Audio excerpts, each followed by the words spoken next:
guys, it's Dana, and it's time to talk about working from home and how much money that is saving you. So let's talk about that.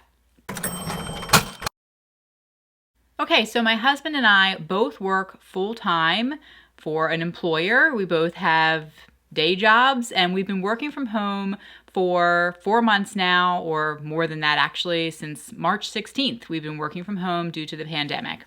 And I work on our third floor. I have a little office space, and he's working downstairs on our first floor. And we actually converted our pantry into an office for him because he was sitting in the dining room. And I was like, you know what? This is not sustainable long term. And it sounds like it's going to be long term. His company has actually said this is for the foreseeable future, and we don't think that you probably will be ever coming back to the office.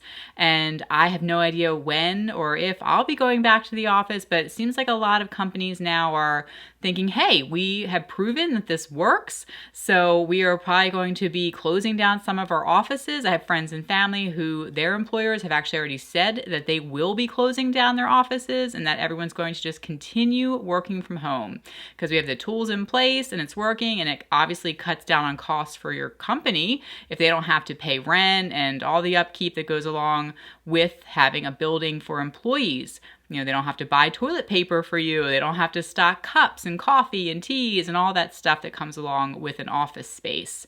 Unfortunately, that means that we're paying for our own toilet paper all day long using toilet paper in our home. So that actually is an increase in cost. Working from home, you know, some of those supply items you actually are covering. You're, paying for, whether you realize it or not, you're buying more toilet paper because you're using the toilet in your home more often. In addition, cups or whatever, you can wash those, that's different. But, tea, coffee, you're supplying your own. Whereas before, maybe when you'd go into the office, you used to drink your company's coffee. Somebody would make it or you would make it there in the office and you'd be drinking their coffee. Now you have to purchase your own. However, let's get into the cost savings. Speaking of coffee, most people spend $20 a week on coffee. When they were going into the office, they would stop off, at the convenience store or the cafe within their work, and they would, purchase coffee, purchase lunch items. So by working from home, you're not stopping and purchasing, cups of coffee or snacks here and there. So you're saving money on food by working from home because most likely you're making your own meals for lunch. You're not going out with coworkers. I remember, my team and I, we used to go out to lunch occasionally, and then that was, money spent on purchasing lunches. So that's not happening right now. So you are saving money on food.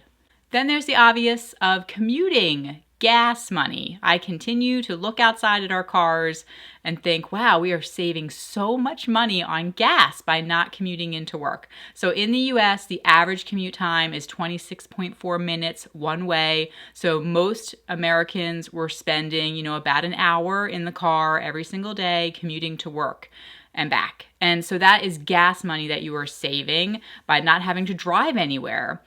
Also, just car maintenance, the wear and tear on your car. Also, I was thinking, if the car breaks down or one of the cars breaks down, before it would have been like, oh, we got to get it fixed right away because I got to get to work. It was a big deal. But now I'm like, I don't even care if one of the cars breaks down. It can sit out there and just sit until we're ready to get it fixed. Or we might even just say, hey, we only need one car. We don't need two cars anymore because we both, are home all the time.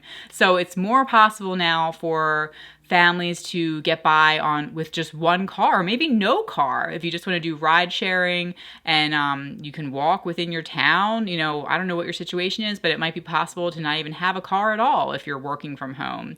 So that is obviously saving you a tremendous amount of money if you only need to purchase one car, say, for your household versus two cars. So yeah, that's a win. Next is work clothes. And I work in a corporate office, and people wore really nice clothes to work.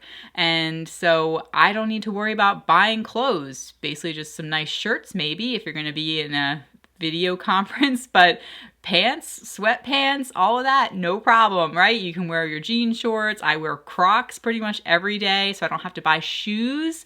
I don't have to buy nice shoes unless I want to, but I don't have to buy shoes for work or nice, fancy suits or clothes for work. If I'm working from home, guys, you might be able to get by with just suit, jacket, and tie. Who cares about the pants, right? So we're saving money on clothes by working from home. Next is childcare. Okay, so we've got 4 kids and they have been home all summer, and our summer budget for camps, etc., obviously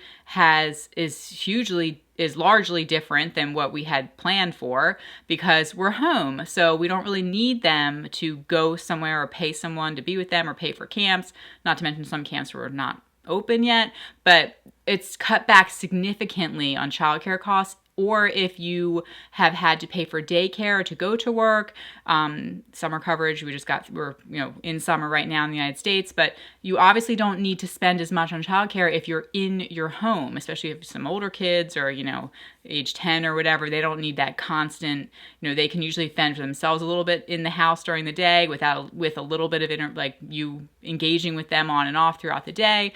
But most, people spend $4,600 to $15,000 a year on childcare costs. So if you're working from home, that's going to drastically cut that, most likely because you don't need to have them be watched because you're in the house with them.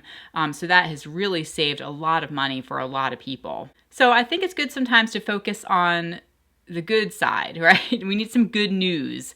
And so I am really trying to focus on the ways it is positive for working from home, and how grateful I am that I can work from home and my husband can, and how it is actually saving us money. And so that's a positive out of all of this. I also think a lot of companies are more likely to now embrace working from home, whereas before there was a lot of people, specifically the older generation, who just were not willing to go that way or to be supportive of work from home. They couldn't visualize it. They had never done it before. So the whole pandemic has forced a lot of people to work from home, people who didn't want to, who were in leadership, and then it helped them to learn how to do it and to realize that, hey, people working from home really can get the job done and that it is a viable option for us, whereas before they were not so willing to be flexible with it or to offer it to their employees. So I think that's one really good thing that I think came out of this